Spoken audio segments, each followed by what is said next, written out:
asking state-owned entities today and the communicators and marketers in those entities. And my number of the day is 717.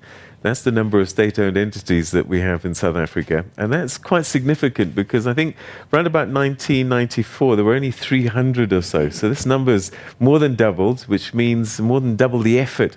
But I suppose what it does mean as well is that the state has involved itself in new spaces and creating more developmental opportunities for the country.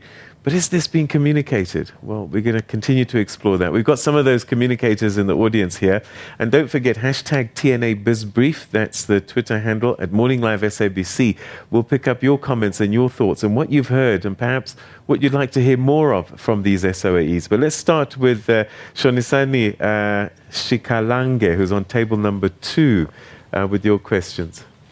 Okay. Why are SOEs, especially the ones which are led by black CEOs, always pointed as corrupt or incompetent? Okay, that's an interesting question. And what I'm going to do is I'm going to take 3 at the same time, just so we can get through as many as possible.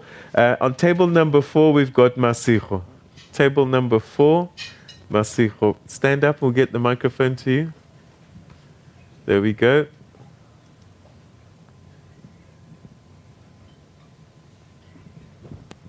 All right, open the microphones.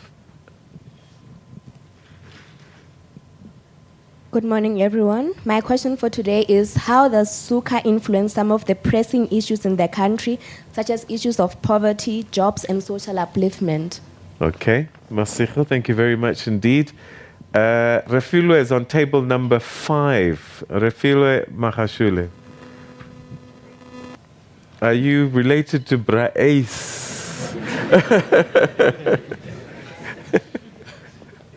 My question is, what is the role of SUCA in educating the public?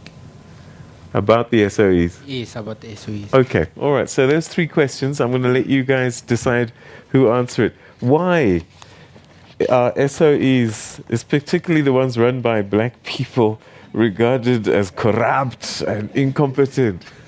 I think the procurement chief will obviously talk to that. Okay. But I think fundamentally the question of how the opportunities that are there and presented by the government cannot be seized by our communities out there is a lack of how we communicate that particular information. I think that question is quite well timed because it talks to how we communicate government messaging in terms of how they deal with poverty alleviation. For instance, if you can ask any communicator, how much is their understanding and the grasp of the Presidential Review Commission of 2013?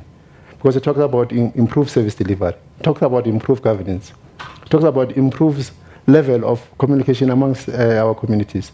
And in the absence of the proper, coherent communication, our communities are deprived of an opportunities to identify opportunities that the government is always exposed to them. So it's a question of reinforcing the messaging. To go out and communicate, make sure that we use the tools that I've already spoke about earlier on.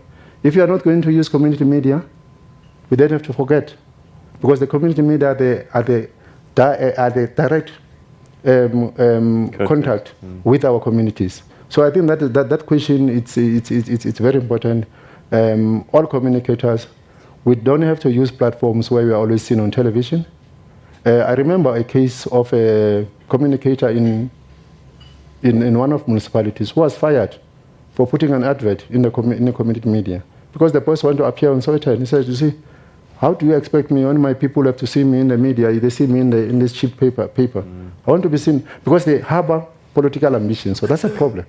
So these are some of the things that we have to make sure that there's a delicate balance in terms of what institution are we using to communicate. But the last point, media is not an instrument of our own communication. It's not an extension of our public relations.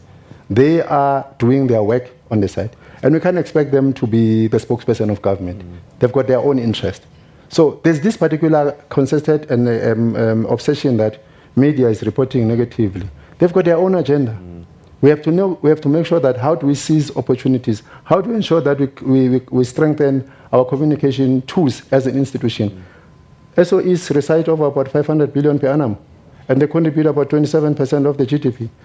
how we can use that particular resources to make sure that we create tools for our own. Private sector is very aggressive in terms of marketing them. They've got TV channels, they've got a magazine throughout the whole country. But when government thinks about what mechanism to use to communicate ourselves, then the issue of propaganda comes in. But no, government want to use they want to use SABC as a propaganda. We need to be able to have institutions that are able to communicate the message of the government in a more coherent, in a more consistent way. We're going to have to take another quick break, but you're so right about using your own tools. I can't tell you the number of websites that I've visited that have not been updated. But anyway, more on that after this.